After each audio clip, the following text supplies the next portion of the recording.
Bom dia, Poema Curitiba. Tudo bem? Vocês são muito bonitos daqui de cima. Eu sou o Thiago Guedes, Xande já me apresentou, bebeu minha água, usou minha toalha. Mas a sorte é que eu conheço. E eu queria começar essa manhã, deixa eu ver que horas são, 11 horas. Queria começar essa manhã fazendo duas coisas. Uma coisa é lembrando o que Paulo falou um dia para Romanos. Ele falou assim: olha, eu tenho ouvido falar da fé de vocês e essa fé está escoando por todo mundo. Eu queria falar, Poema de Curitiba, eu tenho ouvido falar da fé de vocês. E a fé de vocês está chegando em terras longínquas, chegando lá em Taubaté, onde a gente fala porta, porteiro e portão. E eu fico muito feliz de estar aqui, queria compartilhar que é uma honra, um prazer servir vocês essa manhã. Mas também queria aproveitar para, a Bíblia diz, dar honra a quem tem honra, honrar Xandão e Marcela. Obrigado por nos receber, eu e Ana Cláudia, com tanta honra e com tanta alegria. Honra que eles dão para as pessoas que estão sobre a gente, na nossa família espiritual. Então eu fico muito feliz e honrado por isso. Mas também me sinto em casa, me sinto em família. Dá sempre um nervosismo, né, falar.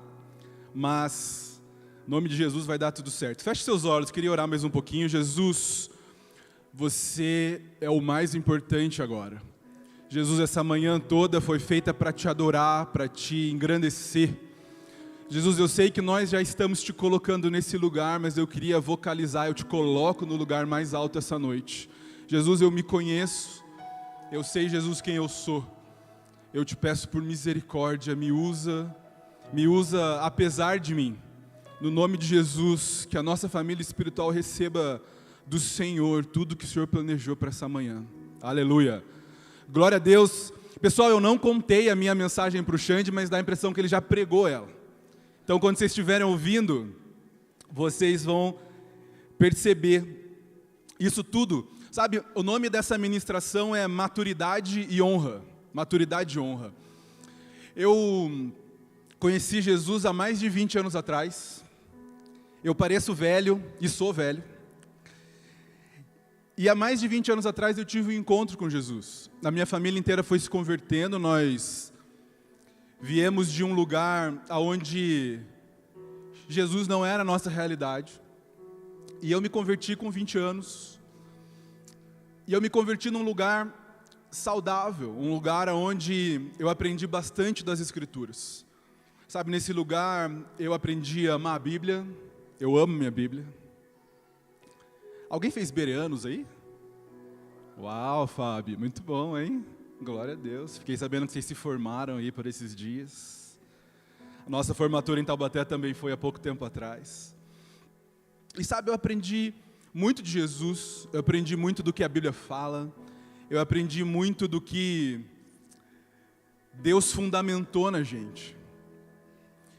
Mas muitas dessas coisas não me trouxe um nível de maturidade do qual eu precisava para viver coisas que Deus tinha para mim. E é disso que eu queria falar um pouco essa manhã. Sabe, existe um nível de conhecimento que eu e você vamos adquirindo ao longo da nossa vida. Talvez você seja ávido por conhecimento, você estuda, você vê lives. Talvez você fez uma boa graduação, uma pós-graduação. Talvez você tenha adquirido muito conhecimento ao longo da vida. Isso é maravilhoso, eu amo isso. E eu também amo adquirir conhecimento. Só que conhecimento serve para duas coisas. Anota isso no seu coração. A primeira coisa é, conhecimento serve para você ensinar outras pessoas. E a segunda coisa é, conhecimento serve para você desfrutar dos benefícios do conhecimento. Então, o conhecimento serve para que você ensine alguém e para que você desfrute dos benefícios do conhecimento. E eu quero falar nessa manhã desse segundo ponto. Como desfrutar dos conhecimentos da vida. Sabe, por muitos anos, eu fiquei preso nesse lugar, onde eu tinha muito conhecimento e a vida vai nos dando conhecimento, né? Você vai envelhecendo e vai ganhando conhecimento. Você vai estudando, você vai trabalhando, você vai casando, tendo filhos, e você vai ganhando muito conhecimento. Mas em algum momento da vida, eu descobri que esse conhecimento todo não gerava em mim o benefício que a Bíblia diz que deveria gerar.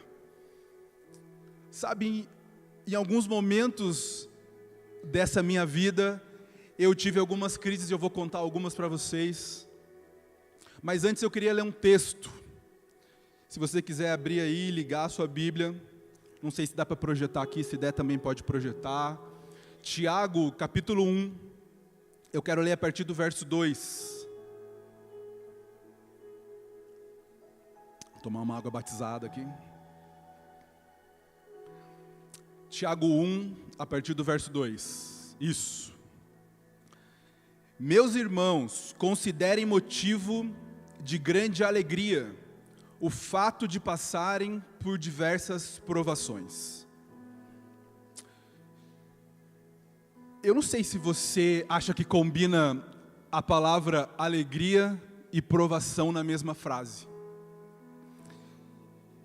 Isso me atormenta um pouco, eu confesso. Mas o fato é que esse é o segundo verso de uma carta que o apóstolo Paulo escreveu. E o primeiro verso, esse é o segundo, o primeiro verso é só uma saudação. Então esse é de fato o primeiro verso dessa carta da qual Paulo ensina alguma coisa. E a primeira frase é: considerem motivo de muita alegria, de grande alegria, passarem por diversas provações. O verso 3, assim vocês saberão que a prova da sua fé produz perseverança. A prova da nossa fé, ela produz perseverança. Sabe, é muito interessante porque aqui fica claro que só existe um jeito de perseverar. Só existe uma forma de você se manter no lugar onde você precisa se manter. E esse verso diz que essa forma é pela fé. Quem produz a perseverança é a fé. Quem produz a perseverança não é o conhecimento. Quem produz a perseverança não é o dinheiro, não são as alegrias da vida, não são as conquistas, mas quem produz a perseverança é a fé. Sabe, no verso 4, logo na sequência: no entanto, a perseverança deve ter ação completa, a fim de que vocês sejam perfeitos e íntegros, sem que lhes falte coisa alguma. Esse pedaço eu gosto mais um pouco, sem que lhes falte coisa alguma. Eu gosto um pouco mais, na verdade, né? Mas interessante que a construção aqui de Paulo está dizendo assim: olha, você precisa ficar alegre por conta dessas provações. E você vai perseverar porque você tem a fé no lugar correto. E o verso 4 esse verso 4 que a gente leu diz: e essa perseverança vai garantir que não lhe falte coisa alguma. Sabe, para um engenheiro de software que nem eu, às vezes é meio estranho, eu não entendo, não há muita lógica nisso. Eu tenho um pouco de dificuldade de aterrissar. E aí eu peço ajuda para o Espírito Santo, tá? Falo: Jesus, me ajuda a entender isso. Mas olha só que interessante, as coisas das quais Deus quer nos entregar, ela está no final de uma jornada de perseverança. E essa perseverança, ela só vai ser conquistada com fé. É necessário que eu e você passemos por outras coisas, mas eu quero ler mais um pedacinho aqui. Verso 5: se algum de vocês tem falta de sabedoria, peça para Deus, que a todos dá com generosidade, sem reprovar ninguém, e lhe será concedida. Peça, porém, de novo, mais uma chance, hein? Peça, porém, com fé, sem duvidar. Pois aquele que duvida é semelhante à onda do mar, levado e agitado pelo vento. Portanto, não pense tal pessoa que receberá coisa alguma do Senhor, uma vez que tem mente dividida e é instável em tudo que faz. Então olha que interessante, Paulo está falando, olha, vocês precisam se alegrar nas provações. E essa provação, ela vai gerar perseverança por meio da fé. Mas fiquem tranquilos, porque essa perseverança vai garantir que vocês não tenham falta alguma. Olha, se você achar que te falta sabedoria, você pode pedir, porque Deus vai te dar. Mas você precisa pedir com fé, porque essa fé vai garantir que você não seja que nem alguém que é instável. Alguém que crê agora e amanhã não crê mais. Alguém que sai hoje cheio de fé e amanhã se depara com uma imensidão de falta de fé, de incredulidade. Paulo está falando assim, olha, se você pedir com fé a sabedoria que vai garantir que você permaneça nesse lugar, você vai receber todas as coisas das quais Deus tem para você. Não vai faltar coisa nenhuma. E esse discurso não é um discurso triunfalista, esse discurso é um discurso da qual nos pinta a imagem do tamanho do Deus que eu e você servimos. Um Deus do qual não se alegra das coisas das quais nós sofremos, mas um Deus do qual tem uma didática um pouco diferente, não é? Deus age com seus filhos às vezes diferente da forma como eu e você agimos com os nossos filhos. Nosso filho fala assim, pai, eu não quero fazer isso. Você fala, tadinho. Normalmente é a mãe, né? Fala, tadinho, deixa ele assim. Deus não faz isso. Talvez por isso que ele não se casou. É piada, mentira. Pode cortar esse pedaço aí, Xande. Acho que não foi muito bíblico, não. Mas sabe, Deus ele tem uma forma de nos tratar claramente nos colocando nessas situações das quais nós seremos esticados. Esse texto de Tiago deixa claro, mas muitos outros textos da Bíblia deixam isso claro, muitos outros, da velha e da nova aliança. Nós vemos o povo de Deus, por muitas vezes, entrando em lugares aonde o único objetivo era esticá-los, aonde tudo que Deus queria era ensinar alguma coisa. Sabe, às vezes eu penso, Deus, por que você não me manda um WhatsApp, um e-mail, manda um profeta? Fala, Tiago, aprende isso. Eu falo, ok, Deus, obrigado. E sigo para a próxima. Mas Deus insiste em me colocar em umas coisas das quais parece que eu nunca vou sair. Sabe, um dia, o ano era 2011, eu tenho um filho, Davi, ele deve estar vendo, te amo, filho. O Davi hoje tem 16 anos, quase 17. Em 2011 o Davi tinha uns 3 anos. E nós morávamos em São Paulo. E nós estávamos afastados de uma igreja local. Nós procurávamos uma igreja e não achávamos.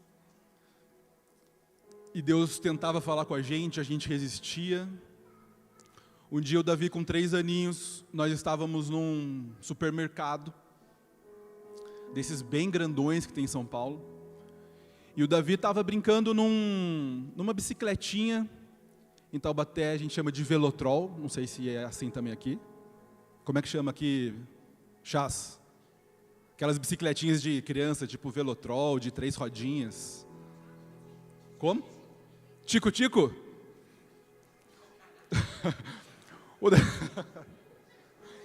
O Davi estava brincando com um tico-tico e não era um passarinho, né? Era uma bicicletinha.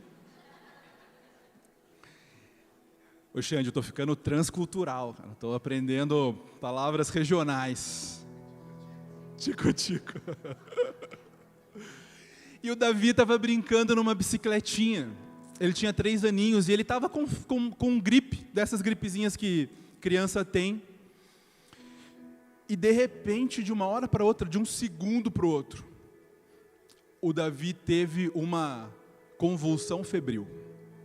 E de repente ele grudou na bicicletinha e os músculos deles inteiros se tensionaram. E eu percebi que tinha alguma coisa estranha. E eu tentei segurar ele e a bicicletinha não saía da mão. Quando eu segurei, ele desmaiou no meu colo. no meio de um supermercado. Minha esposa estava longe, eu saí desesperado com o Davi no colo. Fui para o estacionamento, entrei no carro e eu lembrava de um hospital por perto, dirigi para aquele hospital. Passei todos os semáforos vermelhos. Entrei no hospital, tipo cena de filme, parei o carro no meio da rua, entrei com ele no colo. O Davi é filho único, eu só tenho ele. E naquele trajeto, talvez de 15 minutos, o Tiago, que sabia muito da Bíblia, o Tiago que conhecia muito das letras, eu ouvi Deus me falar: Tiago, é assim que eu te quero, desesperado. Sabe? E a gente entrou naquele hospital, desesperado. A Ana com ele no colo, falando: eu acho que ele morreu, eu acho que ele morreu. E de repente a gente entrou no hospital, pôs ele na maca, desesperado, e quando a gente pôs ele na maca, ele sentou e falou: papai, tudo bem? Eu falo: filho, deita, o médico deita, não sei o que, faz exame. E volta o médico e falou: seu filho não tem nada, ele não teve nada, não aconteceu nada. Ele não sofreu nada, deve ter sido um pico de febre, que gerou ali alguma coisa. E sabe, dentro do meu coração, o espírito que já morava lá, gritava: eu te quero de volta, eu te quero de volta. Sabe, algumas semanas depois, talvez poucos meses, eu recebo uma ligação em São Paulo. Minha mãe, falando: oi filho, tudo bem? Tudo bem. Lembra do seu primo Xande? Eu falei: lembro. Ele vai casar. Eu falei: casar? Ela falou: é. E ele se converteu. Eu falei: não, mãe, não converteu não. Não, ele se converteu. Eu falei: ah, mãe, você sabe, conhece essas histórias, né? As pessoas falam que se converte. E a minha mãe falou: não, é sério, ele se converteu. Você vem, era uma sexta-feira à noite, imagina sair de São Paulo, sexta-feira à noite, ir para Taubaté, no casamento do primo que se converteu. Eu falei: Ana, eu não vou, porque ele não se converteu nada, eu conheço o Xande. Vocês riem, né? E aí alguma coisa mudou dentro da gente, e a gente foi, né, Ana? A gente foi, saiu de São Paulo com trânsito, foi para Taubaté, no casamento do primo que se converteu. E a gente chegou em Taubaté, no meio do caminho eu falei: mãe, onde é o casamento? Ela falou: filho, tem uma igreja em Taubaté, não sei se você já percebeu, quando você passa na Dutra, atrás do Bomboi, a parede inteira preta, chama Boêmia, Poema.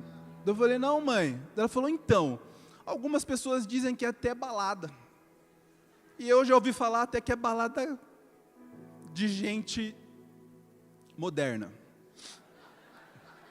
Quase falei, mas não sei se eu podia. De gente moderna. Eu falei: mãe, sério? Eu falei: acho que eu vou voltar para casa, acho que eu não vou não. Ela falou: não, vem. Daí a gente chegou lá, e a primeira vez que eu entrei na Poema foi no casamento do vosso pastor e da vossa pastora. E aí eu entrei, vi o casamento do Xande e da Marcela, olhei para a cara dele e falei: talvez tenha se convertido mesmo, tá com uma carinha boa. A Marcela linda, o Xande mais ou menos.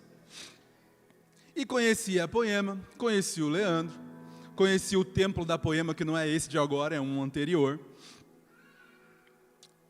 E rapaz, quando eu estava lá no culto, no casamento, né?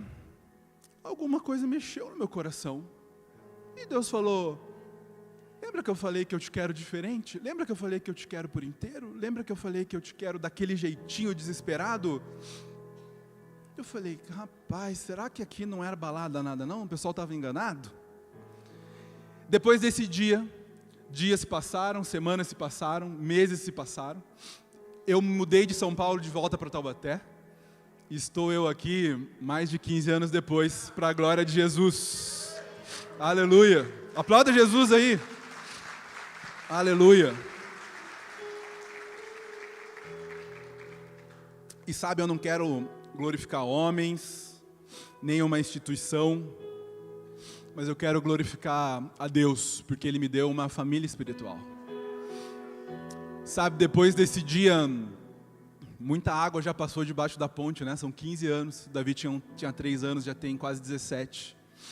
Eu tinha poucos anos, já tenho muitos. Eu tinha alguns anos de casado com a Ana, já temos 22. Pessoal, não apresentei minha esposa para vocês. Amor, se levanta, por favor, para você passar vergonha junto comigo. Se levanta, amor.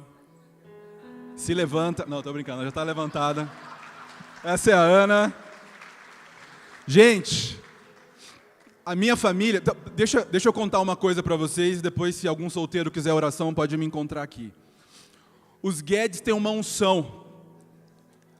A gente não é muito rico de feição, dá para perceber, né? Só que as nossas esposas são lindas. Sabe, Deus deu alguma coisa pra gente que elas se apaixonam pela gente, querem casar, querem ficar com a gente até morrer, os nossos filhos são lindos.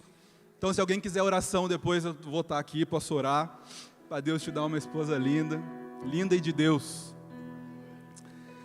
Mas sabe, desse tempo todo, eu estou até aqui, muita coisa eu tenho aprendido, por muitas estações eu tenho passado. Mas tem uma coisa que eu tenho aprendido nessa estação, e tem a ver com os maduros, e eu queria mergulhar um pouco nisso com você. Deus não dá as suas riquezas para os filhos que não são maduros. Anote isso. Deus não dá as suas riquezas para os filhos que não são maduros. Sabe, Deus tem algo especial para os filhos maduros. Talvez você leia a sua Bíblia e ache no Novo Testamento uma série de citações de filhos. 1 João fala filhos, filhinhos. Paulo fala filhos. Sabe, mas o que você lê na sua Bíblia, filhos, nem sempre é filho pequenininho, filho recém-nascido, filho criança, filho que mama, filho que toma Nescau. Muitas vezes na sua Bíblia, filhos é filho maduro, adulto, filho pronto, filho que é capaz de gerar outros filhos. Sabe, se você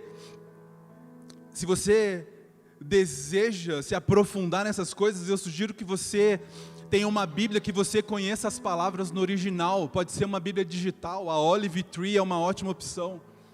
Você precisa conhecer as palavras por trás das palavras. Você precisa saber que filhos de Hebreus, capítulo 5, verso 14, está falando de filhos adultos. Sabe, filhos de Hebreus, capítulo 5, verso 8, está falando de Jesus, um filho maduro. Hebreus capítulo 5, pode abrir por favor, eu vou ler 2 versos aí.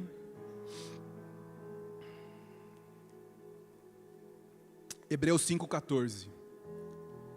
O alimento sólido é para os adultos, os quais pelo exercício constante se tornaram aptos a discernir tanto o bem quanto o mal.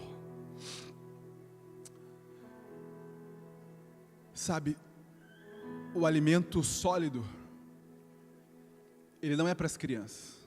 Criança toma leitinho, depois toma achocolatado, toma suquinho, mama no peito da mamãe. Quem come churrasco é adulto, não é? Quem come alimento sólido, que te sustenta, é adulto. Agora, o adulto que come esse alimento sólido, ele se torna apto para discernir o bem e o mal.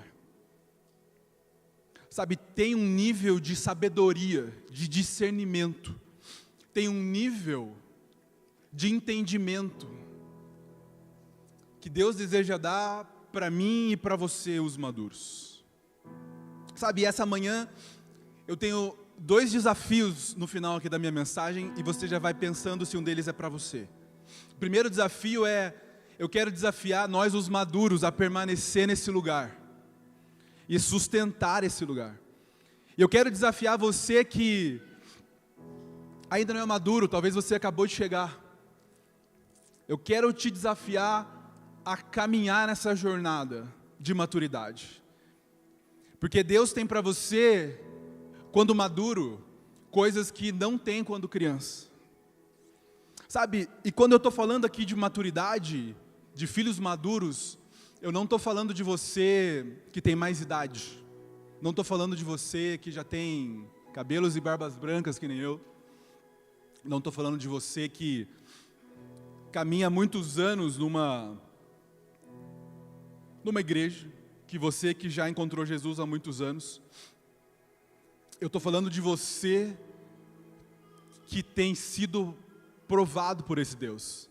Estou falando de você que tem permanecido, de você que tem alcançado, como o autor de Hebreus diz, pelo exercício constante. Eu estou falando de você que tem permanecido nesse lugar de fé, e com isso tem ganho uma maturidade, que um dia será inabalável. Sabe, mas esse nível de maturidade pode parecer estranho. Jesus, por que eu só ganho maturidade sendo esticado? Olha que cômico. Eu chutaria cômico. No livro de Hebreus, no capítulo 5, mesmo um pouquinho antes, no verso 8, olha que o autor fala. Está falando de Jesus. Embora sendo filho, na sua Bíblia deve estar o filho com letra maiúscula, embora sendo filho, e aqui o filho é filho maduro. A palavra no grego para filho maduro é huios. Então Jesus, embora sendo filho, aprendeu a obediência pelas coisas que sofreu. Vou ler de novo para você ficar surpreso que nem eu. Jesus, embora sendo filho, aprendeu a obediência pelas coisas que sofreu. Jesus aprendeu pela obediência.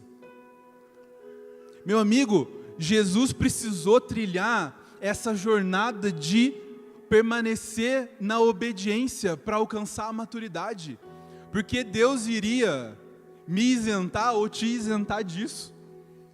Jesus, ele aprendeu pela obediência. Essa manhã é um chamado à obediência, às coisas que Deus tem falado no seu coração. Sabe, Deus tem nos falado, não desista, permanece. Sabe, eu tenho sofrido muito nessa estação. Eu tenho falado, Deus, qual é a palavra para essa estação? Deus tem me falado, a palavra dessa estação é cumprir as que você ainda não cumpriu, que eu já te falei. Sabe, Deus tem permanecido nesse lugar, nos esticado com profundidade. Deus, ele vai nos fazer uma família profunda. Deus vai nos fazer filhos que vai gerar filhos, e que vai ensinar as pessoas a gerarem filhos maduros, filhos que vão alcançar coisas que não se alcançam. Gente, eu não estou falando de um povo evangélico, eu estou falando de filhos. O Xande diz que quem chama a gente de evangélico é a Veja, né? A Veja, a Globo. Nós somos filhos.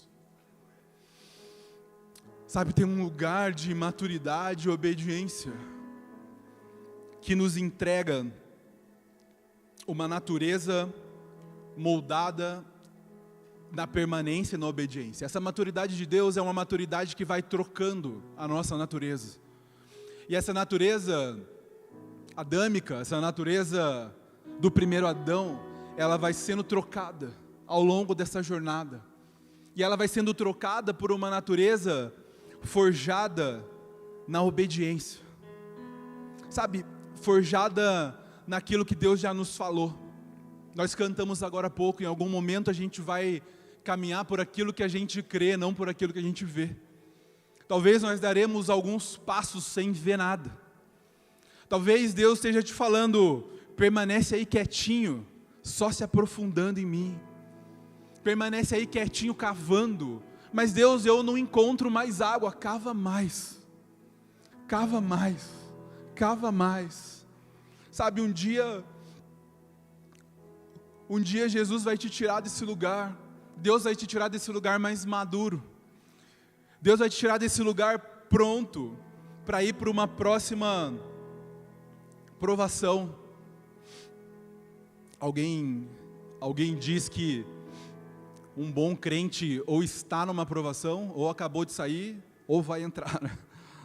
Não tem um dia de paz, né? Mas sabe, essa maturidade, essa permanência, vai nos empurrando para um lugar. vai nos empurrando para um lugar aonde a gente pode passar perto de João 10:10. Eu vim para que tenham vida e a tenham em abundância. Eu não sei você, mas muitas vezes eu leio alguma coisa na Bíblia e falo, eu não sou crente não, cara. Eu não sou crente não. Vida em abundância. E sabe, Jesus vai nos empurrando para esse lugar. O ano era 2023, eu e a Ana servíamos na Poema em Caçapava, com o Dé, e estava tudo maravilhoso, foi um ano incrível, a gente aprendeu muito. E na virada de 23 para 24, no culto de Réveillon, na virada, eu e a Ana fizemos uma oração. Deus, nesse novo ano, nós queremos viver tudo que nós nunca vivemos do Senhor. Meu Deus. Eu pensei que eu ia trocar de carro, ser promovido. Pensei, e começou a dar tudo errado. Tudo errado, tudo errado, tudo errado. Dentro de mim uma angústia. Eu não conseguia encontrar a Jesus. O apartamento que a gente morava, a gente teve que entregar. Aí a gente aluga outro, compra uma casa, vende tudo, compra bicicleta, faz uma renovação de votos, compra apartamento, para onde vai? E eu ia atrás dos meus líderes espirituais, alguém falava, não sei não, cara, mergulha aí. Alguém já falou assim para vocês? Não sei não, procura você em Jesus aí. Aleluia. E 2024 foi o ano mais difícil das nossas vidas, até dezembro, porque aí entrou 2025. E 2025 roubou esse cargo, então 2024 foi o penúltimo ano mais difícil, foi o segundo ano mais difícil. E esse ano de 2025 tem sido o ano mais difícil das nossas vidas. Eu, a Ana e o Davi temos encontrado dificuldades que a gente nunca imaginou. E posso falar para vocês, não fui eu que fiz caca. Eu não comprei um carro no cartão de crédito e não consegui pagar, sabe? Eu não fiz coisa errada e estou pagando pelo erro. Eu fiz uma oração. Cuidado com a sua oração. Eu fiz uma oração. Jesus, eu quero viver tudo que eu não vivi. Sabe, 2025 foi o ano que eu e a minha família aprendemos a mergulhar nas águas que você perde o controle. Sabe, nós aprendemos a orar assim, Jesus, se você não fizer nada, acabou minha vida. Jesus, se você não fizer nada, eu não tenho o que fazer, eu não tenho plano B, nem C, nem D. Sabe, nós aprendemos esse lugar, mas nós também aprendemos que nesse lugar onde Deus aumenta a sua maturidade, existe provisão que você não imagina. E quando eu falo de provisão, eu não estou falando só de dinheiro não, mas também de dinheiro. Sabe, nesse ano de 2025 foi o ano que o Davi, o meu filho, desabrochou, encontrou Jesus com profundidade. Sabe, o Davi tem 16 anos e eu não sei se você tem um filho de 16 anos, ou se você lidera todo mundo de 16 anos no Influa. Mas sabe, às vezes a gente está lá desesperado em casa, desesperado. Tem alguém com 16 anos aqui? 15, 17? Eu vi aqui, vocês não iam levantar a mão, né? Quantos anos? Quantos? 16? Para mim você era mais nova que ela. E vocês, meninas? Tá bom. Todo mundo morrendo de medo aqui de eu fazer uma pergunta, não vou fazer não. Mas sabe, às vezes eu e a Ana, a gente está desesperado em casa, trabalhando, nervoso, estressado porque as coisas estão dando errado. De repente chega o meu adolescente preferido com o violão e fala, pai, vamos adorar Jesus? Meu Deus. Eu fecho meu laptop e falo, vamos filho, vamos adorar Jesus. Sabe, às vezes a gente está estressado em casa porque precisa pagar alguma coisa da obra da casa, porque precisa achar uma solução para alguma coisa, e chega meu adolescente preferido falando, gente, não fez o culto doméstico. Eu falo, é verdade, filho, É verdade. Às vezes chega meu adolescente preferido, no meio de uma reunião, com câmera aberta, ele enfia a cabecinha assim e fala, pai, eu desligo a câmera e falo, oi filho. Fala, lá em Marcos 19, o que Jesus queria falar? Eu falo, meu Deus, tem alguém que entendeu alguma coisa que eu nunca entendi? Sabe, Deus tem uma unção dobrada para os nossos filhos. Eu falo, Davi, você vai partir de onde eu cheguei, em tudo. Sabe, filho, você vai partir da onde o papai e a mamãe estão agora. Você vai descobrir as coisas do Senhor que nós descobrimos já adultos, velhos, ou semi-idosos, né? Quando você tem 45 anos, você não é jovem, nem é velho, é uma idade difícil. Então eu vou falar com alguém mais velho, alguém me olha estranho. Eu vou falar com um jovem, alguém me olha estranho. Então eu me sinto meio de canto, assim, sabe? Mas acho que faz parte. Mas sabe, pessoal, eu acredito que Deus tem nos empurrado para um lugar aonde Ele está rodando uma nova chance para a gente, uma nova oportunidade para a gente. Eu estava falando para o Xande esses dias que eu estava aqui, falando, Xande, eu me sinto às vezes que eu não fiz as coisas que Deus me pediu, mas Deus tem me falado, é uma estação de remir o tempo, e sabe, se essa palavra é para mim, é para você também, nós somos família espiritual. Deus, Ele vai remir o tempo de nós que estamos topando esse lugar, de nós que estamos topando morrer a cada dia, sabe, de nós que estamos topando permanecer nesse lugar, mesmo sem que você saiba o que vai acontecer amanhã. Sabe, um dia desse a Ana falou, Tiago, às vezes eu tenho a impressão que quem nos vê de fora acha que a gente desviou, porque dá tudo errado. Aí eu profeticamente falei, eu também. Eu também tenho essa impressão. E sabe, tem dia que eu acordo falando assim, Deus, às vezes eu acho o seu senso de humor meio exagerado, não sei se eu consigo compreender. Mas no outro dia eu acordo marchando e falando, eu estou crescendo, e eu vou encontrar tudo aquilo que Deus tem para mim. Sabe, e Deus vai me falando, permanece nesse lugar, permanece nesse lugar. Eu queria finalizar, mas vai mais uns minutos ainda, a banda, se quiser vir com calma, tudo bem. Lendo um texto do livro de Oséias. Sabe, o livro de Oséias é desafiador. Talvez você conheça esse contexto. Mas um dia Deus fala para Oséias, Oséias, eu quero que você se case com uma prostituta e com ela você tenha filhos. E eu quero que você faça isso para você entender como eu me sinto. E Oséias obedeceu e casou com Gomer e teve filhos.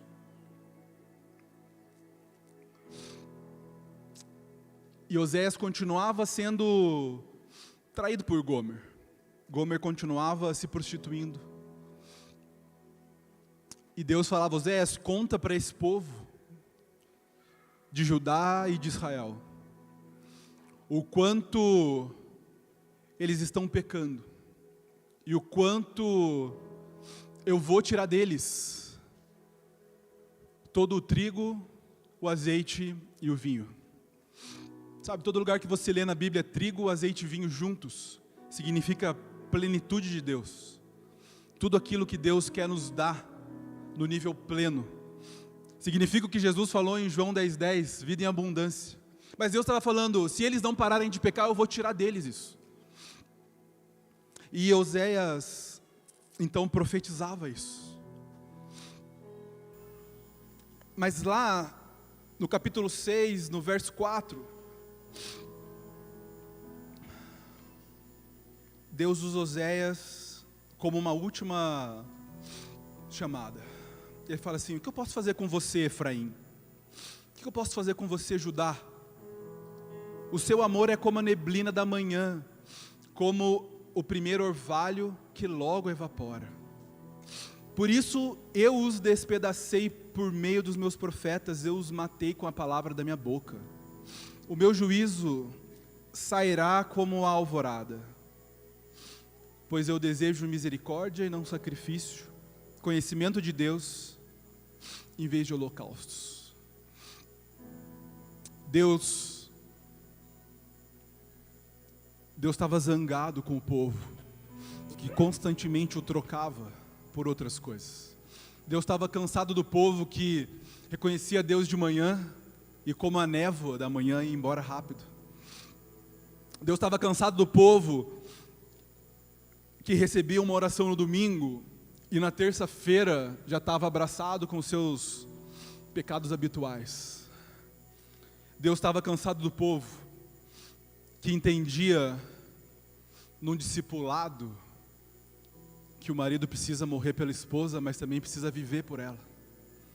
E 2 dias depois, já estava desejando outra. Sabe, mas Deus, com sua misericórdia, no mesmo capítulo 6, no verso 1, um pouquinho antes, Ele usa Oséias para profetizar: vinde e voltemos para o Senhor. Ele nos despedaçou, mas nos trará cura. Ele nos feriu, mas vai enfaixar as nossas feridas. Depois de 2 dias, você sabe o que aconteceu depois de 2 dias. Ele nos dará vida novamente.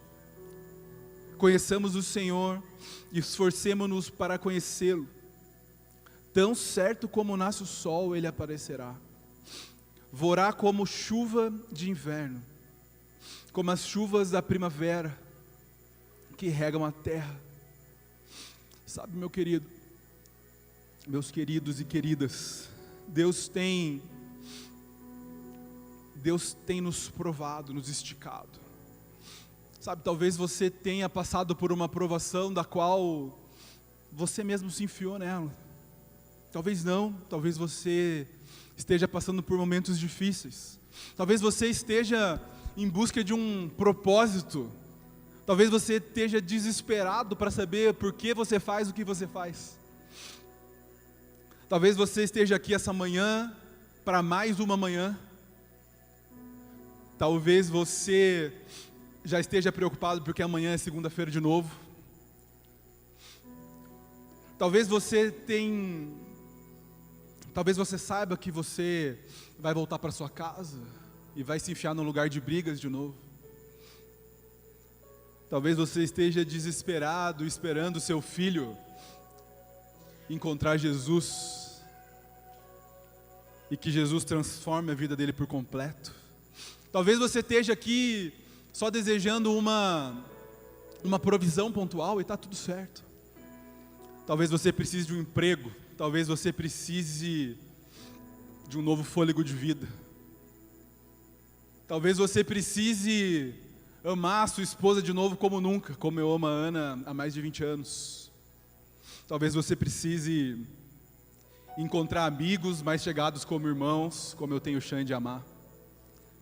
Talvez você precise se lembrar do que diz Apocalipse capítulo 2, numa carta a uma das igrejas. Deus fala assim: eu sei tudo de bom que você faz, eu sei que você prega bem, eu sei que você canta bem, eu sei que você limpa a igreja, eu sei que você faz o café, eu sei que você faz coisas muito boas, mas uma coisa eu tenho contra você: volte ao primeiro amor. Sabe, Deus não está te falando volte a fazer coisas eclesiásticas como no começo. Ele está falando, volte a ser desesperado como você foi. Tiago, lembra em 2011, com o Davi no colo da sua esposa, você achou que ele tinha morrido?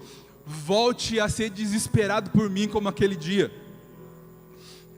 Sabe, volte a viver dependendo de Deus como se não tivesse mais nada. Sabe, volte e faça uma oração corajosa: Deus, me enfia onde você quiser, eu quero passar por tudo isso. Sabe, volte a ter coragem que você já teve um dia. Sabe, volte a se prostrar no Senhor como você já se prostrou um dia. Volte a ler a Bíblia como você já leu um dia. Ah, Tiago, em janeiro eu começo. Começa hoje. Começa hoje. Cara, volta a fazer as coisas que Deus já te falou, sem esperar que alguém mande você fazer. Faça. Sabe, volte na sua memória e se lembre qual foi a última palavra que Deus te deu. Qual foi a última palavra que o Senhor te deu? Volte nela. Sabe, esse mesmo texto de Oséias que diz que Deus ia tirar o trigo, o azeite e o vinho do povo. Essa mesma frase, Deus falou inúmeras outras vezes no Antigo Testamento, mas ao contrário. Deus falou assim: se vocês me amarem e me obedecerem, eu te darei o trigo, o vinho e o azeite. E sabe, talvez eu tenha vindo de Taubaté,